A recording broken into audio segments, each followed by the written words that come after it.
pagising bago sumikat ang araw. Bitbit ang pag-asa kahit kapos ang baon. May ngiti sa labi kahit may bigat sa dibdib. Dahil ang guro'y kailangang maging matatag sa lahat ng sandali. Sa silid-aralan ay puno ng inspirasyon, ngunit pag-uwi sa tahanan, problema ang sumasalubong.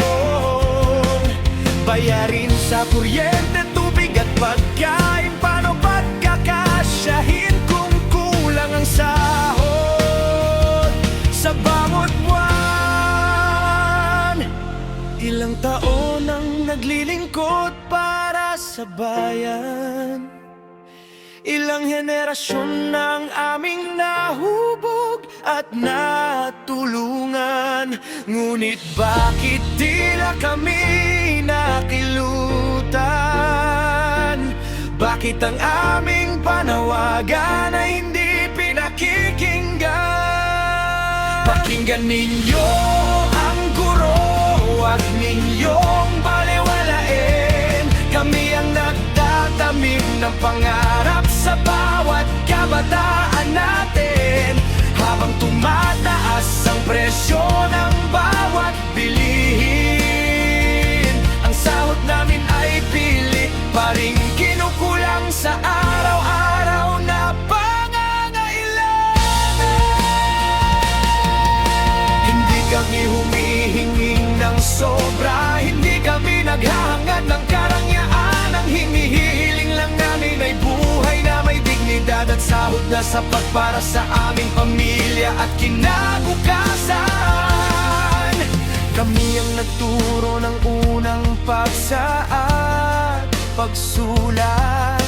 Kami ang gumabay sa bawat batang nangangarap. Ang doktor, abogado, inyero at pinuno ay minsang umupo sa harap ng isang gurong tulad ko. Ngunit sa bawat pagtaas ng presyo ng bilihin, parang lalo kaming naiiwan sa hangin. Patuloy na nagtitiis, patuloy na lumalaban, kahit madalas ay hindi na sapat ang aming kinikita. Gobyerno, hanggang kailan kami maghihintay? Hanggang kailan ang aming tinig ay hindi maririnig? Hindi bang edukasyon ang susi sa pag-unlad? Kung ganon, bakit ang mga guro ay patuloy na naghihirap? Hindi kami estatistika lamang, hindi kami numero sa talaan. Kami ay mga tao ring may pamilya, may mga anak na nais ding magkaroon ng magandang kinabukasan. Pakinggan ninyo ang guro, panahon ng kumilos, panahon ng itaas ang sahod na matagal ang ipinagkakait. 15,000 dagda ay hindi luho o pabor. Ito ay pagkilala sa aming sakripisyo at serbisyo.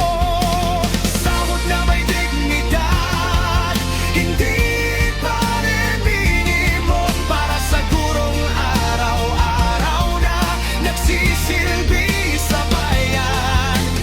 Sahod na may dignidad, hindi pangako lamang, kundi konkretong pagkilos para sa kinabukasan